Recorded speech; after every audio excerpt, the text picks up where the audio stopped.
Bonjour et bienvenue. J'espère que vous allez bien. Dans cette vidéo, on va traiter de corriger les questions 5, 6, 7, 8 et 9 d'un concours de médecine et de pharmacie de FES année universitaire 2019-2020.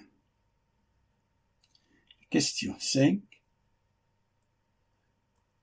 nous demande de calculer l'ensemble des nombres réels, dans l'ensemble des nombres réels, l'équation à la puissance x plus ix est égal à x plus i exponentielle de x.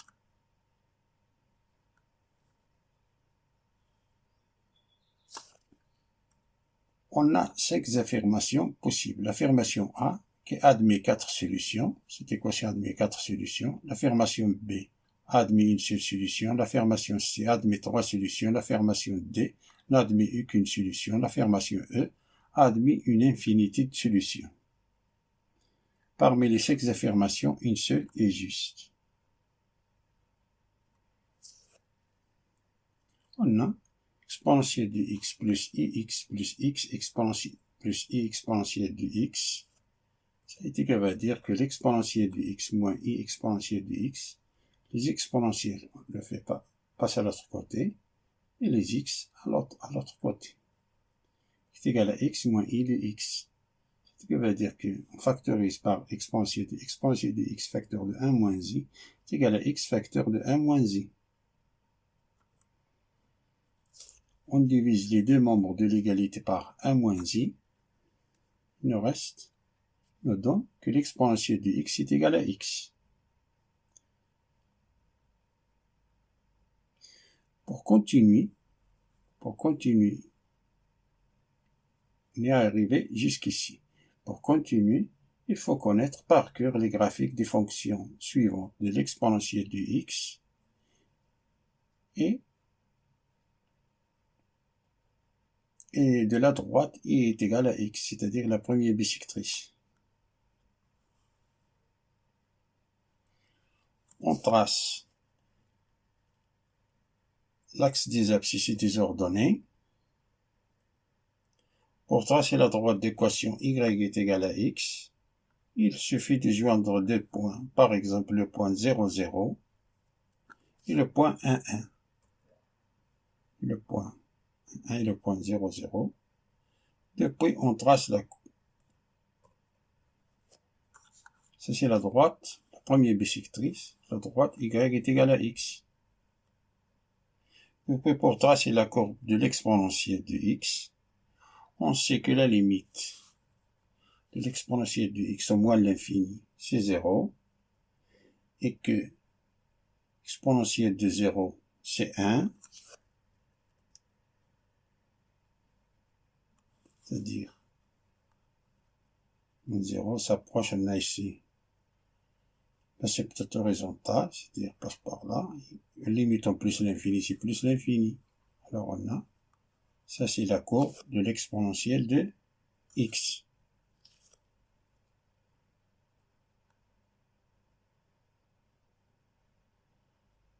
Je vais tracer la courbe de logarithme népérien de x, car il est plus important de connaître la graphique de ces trois fonctions de l'exponentielle de x, de la première bisectrice, c'est-à-dire y est égal à x, et de logarithme népérien de x. Il est plus important de connaître la graphique de ces trois fonctions par cœur.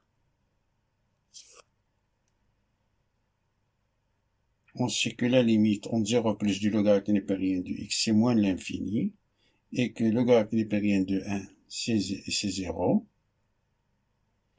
Et le logarithme népérien plus l'infini, c'est plus l'infini.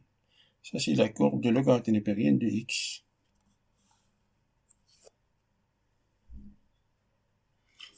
D'après la graphique de la fonction exponentielle de x et la graphique de la droite y est égal à x, on ne peut pas déduire, on peut déduire que les deux fonctions ne se coupent pas, c'est-à-dire que les deux fonctions ne se coupent jamais. L'exponentielle de x et la droite de x. Comme les deux fonctions il n'y a pas d'intersection entre les deux fonctions, entre les deux courbes, alors cette équation n'a pas de solution. C'est-à-dire la bonne réponse c'est D.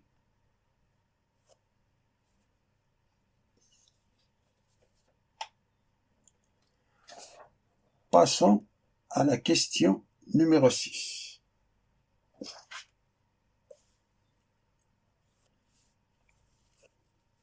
Qui nous dit une urne contient 3 boules vertes, 4 boules bleues et 5 bulles blanches. La urne contient 3 boules vertes, 4 boules bleues et 5 boules blanches. Qui nous dit indiscernable au toucher. On tire au hasard simultanément 2 boules de cette urne.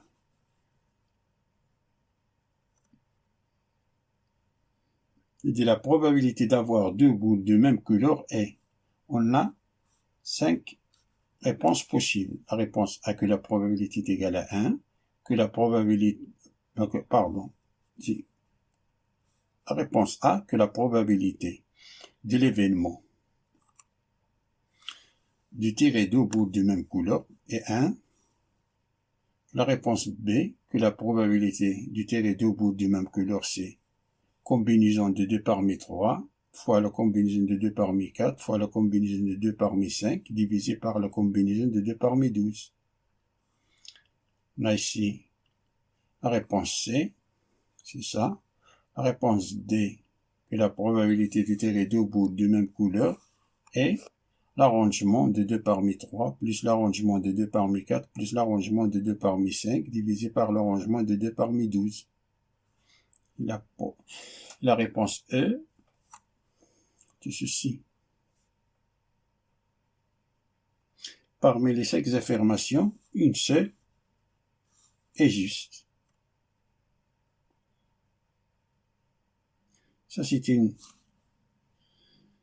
expérience aléatoire car elle intervient le hasard.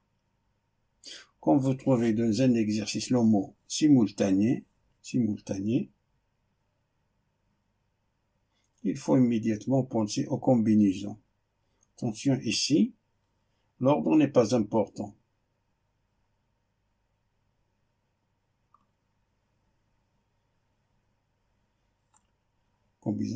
Alors, donc on peut déduire que les réponses D et E, l'ordre n'est pas important, alors que les réponses D et E, qu'on a les arrangements, sont fausses.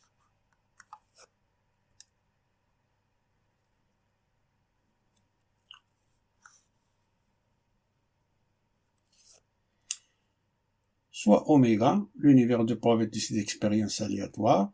Chaque tirage est une combinaison de 2 boules choisies parmi 12. Alors on a cardinal de oméga. C'est une combinaison de 2 boules parmi 12 possibilités. 2 parmi 12 possibilités on a. Soit l'événement B, tirer 2 boules de même couleur. C'est-à-dire qu'on peut tirer 2 boules vertes ou 2 boules blanches ou bien 2 boules bleues. Le mot U se traduit algébriquement par l'addition. C'est ici. Alors on a le cardinal de B, on peut tirer 2 boules parmi 3, bien tirer 2 boules parmi 4, bien 2 boules parmi 5. Blanche. Ça c'est le cardinal de l'événement B. On a, c'est la possibilité qu'on a. Comme les boules sont indiscernables au toucher, signifie que chaque boule a la même chance que les autres d'être tirée, ce qui fait qu'on est dans un cas d'éco-probabilité. Donc la probabilité de l'événement B, c'est le cardinal de B sur le cardinal de oméga. Ça qui est égal. Combinaison de 2 parmi 3 plus la combinaison de 2 parmi 4 plus la combinaison de 2 parmi 5 divisé par combinaison de 2 parmi 12. Cardinal de oméga. Ça, ce n'est que la réponse C. C'est-à-dire la bonne réponse, c'est C.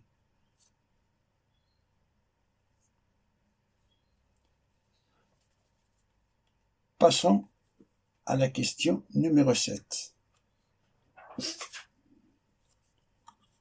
Qui nous dit que le nombre complexe 2 fois exponentielle de 2019 i pi sur 3 plus 2 fois exponentielle de 2016 fois i pi sur 3, tout divisé par e à la puissance 2020 ip plus e à la puissance 2018 ip. On a 5 affirmations. Affirmation A de ce bloc-là est égal à 1. Affirmation B qui est égale à 0. Affirmation C qui est strictement négative. Affirmation D qui est l'imaginaire pur. C'est un imaginaire pur et non nul. Affirmation E qui est égale à 2.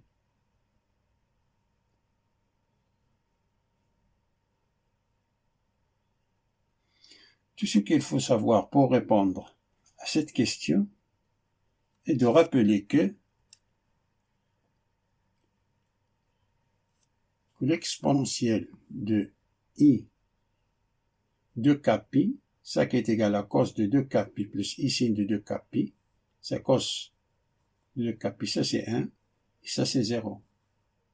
Alors on a est égal à 1, avec k appartient à z. Et que l'exponentielle de i facteur 2 kpi plus 1 fois pi, qui est égal à cos de 2 kpi plus 1 fois pi plus i sin de 2 kpi plus 1 fois pi, ça est égal à moins 1. C'est ce qu'il faut savoir pour répondre à cette question.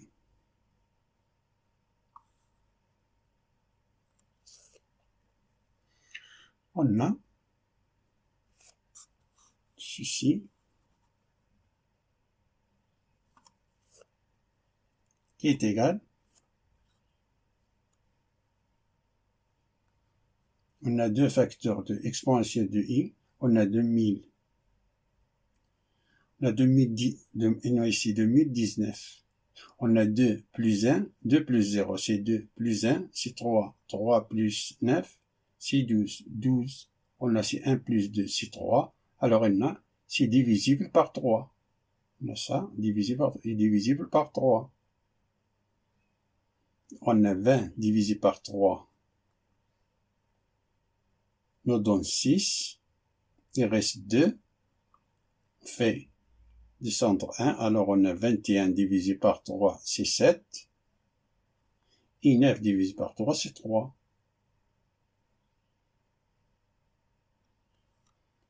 Donc ça, c'est 2 facteurs de i exponentielle de 6. 673 pi. Et ça, 2 plus 1, c'est 3. 3 plus 6 c'est 9. 9 est divisible par 3. Donc on a 20 divisé par 3, c'est 6. 6 fois 3, 18. 18. 20 moins 18 donne 2. 2, on fait descendre 1. 21 divisé par 3, c'est 7. Et 6 divisé par 3, c'est 2.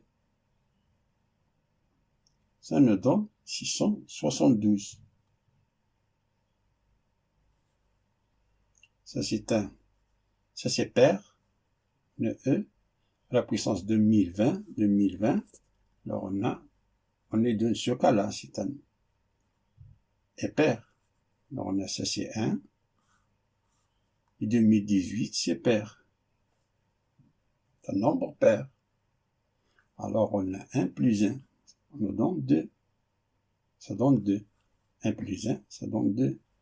Ces deux-là, ça peut simplifier. 673, c'est un pair. On donne moins 1. Et ça, c'est un nombre pair. Soit 672. un nombre pair. Alors on a ça, nous donne 1. Moins 1 plus 1, qui est égal à 0.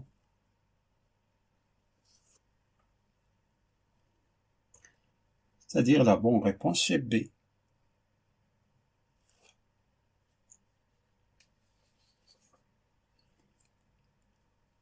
Passons à la question numéro 8. Qui nous dit la solution générale de l'équation différentielle pi i seconde est égale à 0 et l'ensemble des applications définies sur R par. On a la réponse A, que i de x est égal à ax plus b, la réponse B, que ix est égal à ax plus b facteur de l'exponentielle de moins pi de x, la réponse C, que i de x est égal à exponentielle de moins pi de x facteur de a cos de pi de x plus b sin de pi de x, la réponse D, que i de x est égal à a cos de racine de pi fois x plus b. La réponse E, que i de x est égal à a cos de pi de x plus b, où a et b sont deux nombres réels. Parmi les 5 réponses, une seule est vraie.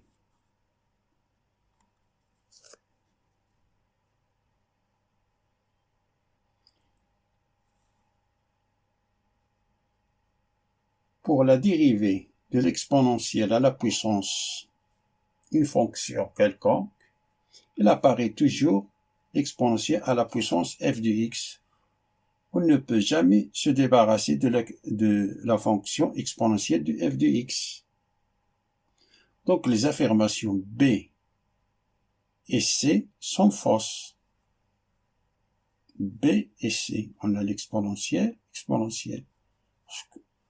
qu'on dérive l'exponentielle, toujours, on a l'exponentielle de f de x. Alors B et C sont fausses. Et la dérivée première de cosinus, c'est moins sinus. Et la dérivée seconde, c'est moins cosinus.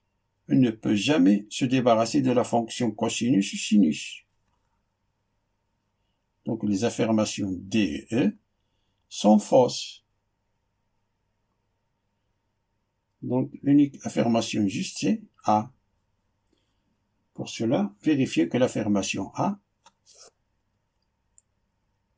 c'est la bonne réponse. Alors, vérifiez l'affirmation A. On a A était A pi seconde est égal à 0, et ça veut dire que pi I seconde est égal à 0.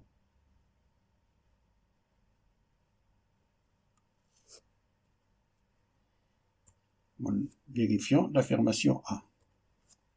On a I est égal à x plus b, implique I' de x est égal à, ce qui implique I seconde de x est égal à 0. C'est-à-dire, la bonne réponse, c'est A.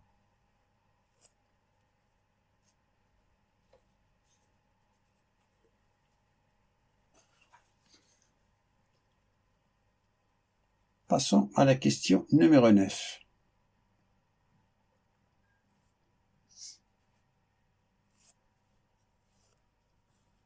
Dans l'espace rapporté à un repère orthonormé direct, l'ensemble des points 1 vérifiant que le produit scalaire de vecteurs A1, produit vectoriel AB, AC est égal à 0, où A, B et C sont 3 points distincts, 2 et 2 fixés dans l'espace E. On a 5 réponses possibles. Parmi les 5 réponses, une seule est vraie.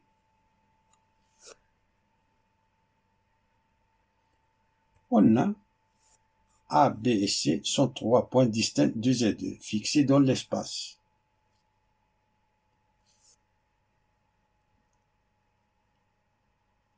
C'est-à-dire A est différent de B, différent de C, donc sont 3 points non alignés. Voilà. A, B, C sont 3 par exemple. Ces 3 points sont pas alignés. Alors ces 3 points détermine un seul plan auquel appartient. 3 points.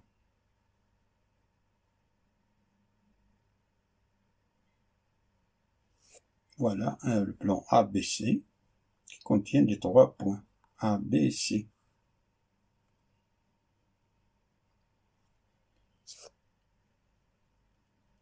Et les vecteurs AB et AC. Le produit vectoriel ABAC, c'est un vecteur perpendiculaire au vecteur ABAC.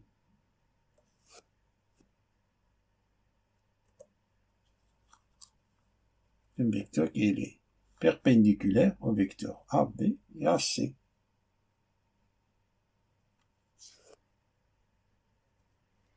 C'est-à-dire que le vecteur, produit vectoriel de vecteur ABAC, c'est le vecteur normal du plan ABC.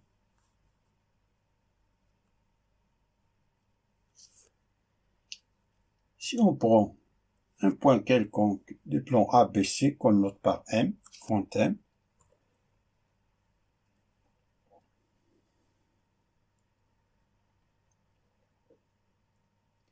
alors le vecteur AM est perpendiculaire au vecteur normal du plan ABC.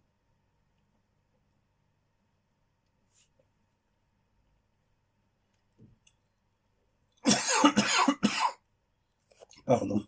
C'est-à-dire que le vecteur AM est perpendiculaire au vecteur de produit vectoriel de AB, AC. Ça veut dire que le produit scalaire de vecteur AM, produit scalaire de vecteur de produit vectoriel AB, AC est égal à 0. C'est-à-dire la bonne réponse c'est E.